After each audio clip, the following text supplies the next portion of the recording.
uncanny valley theory. Hello, welcome to this video, in which I'm going to talk about the uncanny valley theory. To begin with, let's get to know a little bit about the biography of the person at the protagonist of this mystery. Okay, let's start.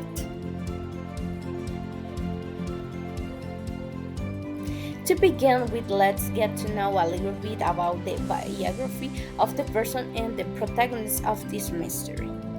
Masahiro Mori, born 1927, is a Japanese roboticist known for his pioneering work in the fields of robotics and automation.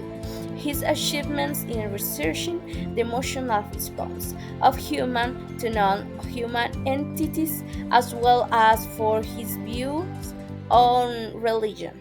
The Asimo robot was designed by one of Masahiro's students.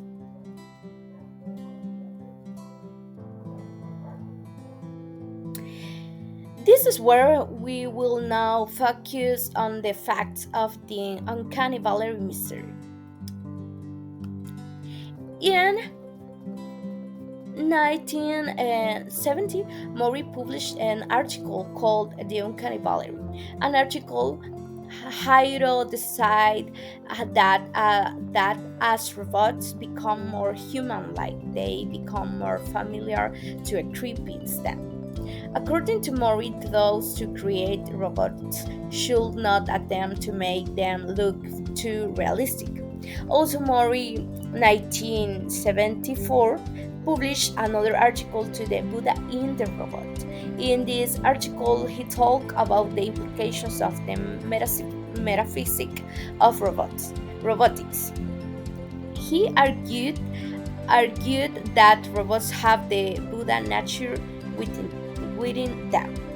The affinity increases again where the true human likeness, i.e., a living person, is reached. This sudden decrease and increase caused by a feeling of strangeness creates a valley in the level of affinity. Mori points out that this phenomenon is often expressed as a line graph, with human likeness on the abscissa axis and affinity on the efforts to identify the cause of the uncanny valley are equally varied.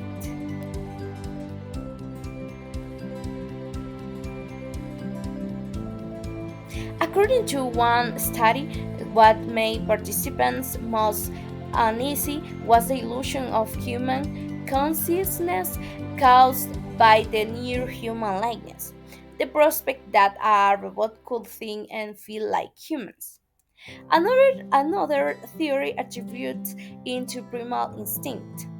Humans are programmed by evolution to favor mates that appear strong and healthy, and the unnatural movement of a humanoid robot may indicate illness and danger on a subconscious level. Another idea suggests that it is the ambiguity between the human and the inhuman that is most disturbing.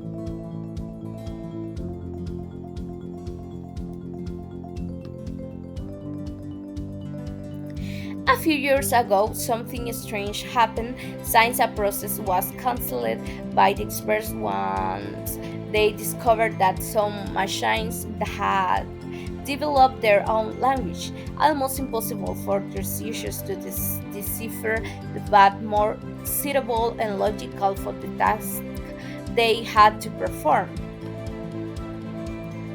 The researchers detect the flaw, but although at first they did not see it as normal, they later discovered that where there was apparently a disorder of words, a coherent logical structure was forming that allowed the robots to communicate more easily and with less risk of error.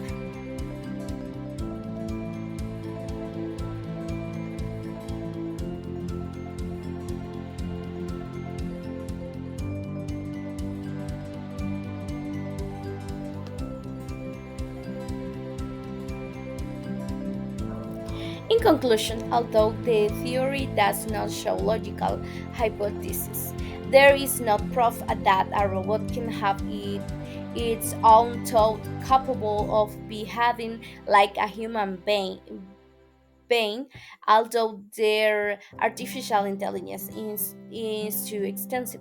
They could not, as such, develop enough stimuli to feel, cry, or express themselves on their own in they were robot decide.